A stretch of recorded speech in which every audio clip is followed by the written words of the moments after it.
na. Sarap na nito. Yan ang ating final na gata. Mga kaibigan, for today's video, magluluto tayo ng ginataang salmon. Yan, ang salmon. Naprito na natin siya. Ito yung ating mga sangkap. Oh. Yan. And Coco Mama. Unang piga.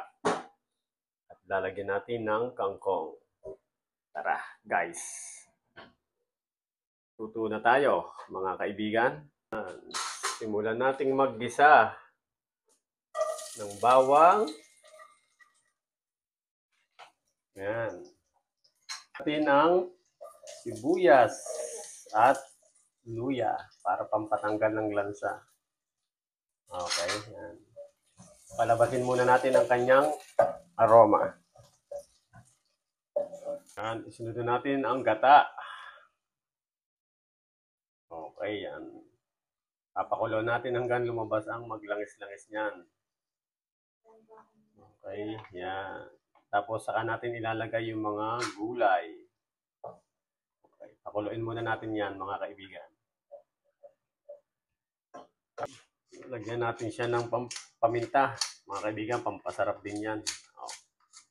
Kaya na lang tumansya kung gaano karami ilalagay nyo. Yan, mga kaibigan, sulak na, ilagay na natin ang sitaw. Lalagay na natin yung mga gulay para sumama yung lasa ng gata sa kanila. Lagyan na natin ang sitaw. Susunod ang kalabasa at papaya. Yan, masustansya to, mga kaibigan, dahil puro gulay. Okay. Yan. Okay. Hop. Hintayin muna natin siyang sumulak ng kaunti. Okay. Yan.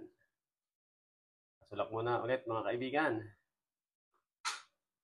Yan, mga kaibigan, lagyan na natin ng pampanghang ng kaunti.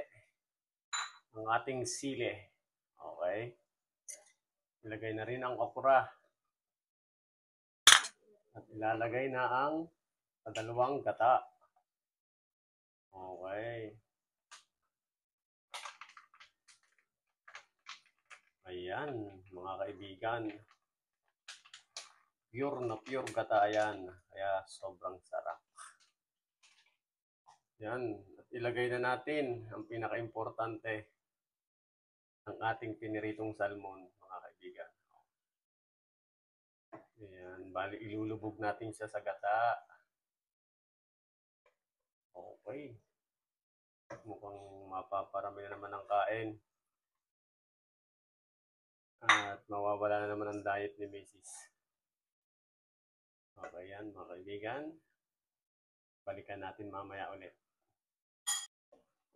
Ayan, mga kaibigan.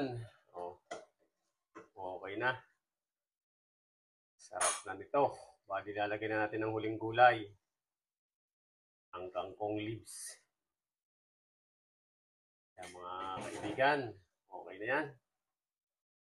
Kain na na. God bless. Yan ang ating final na gata. Oh, sarap. Tara, let's eat na talaga.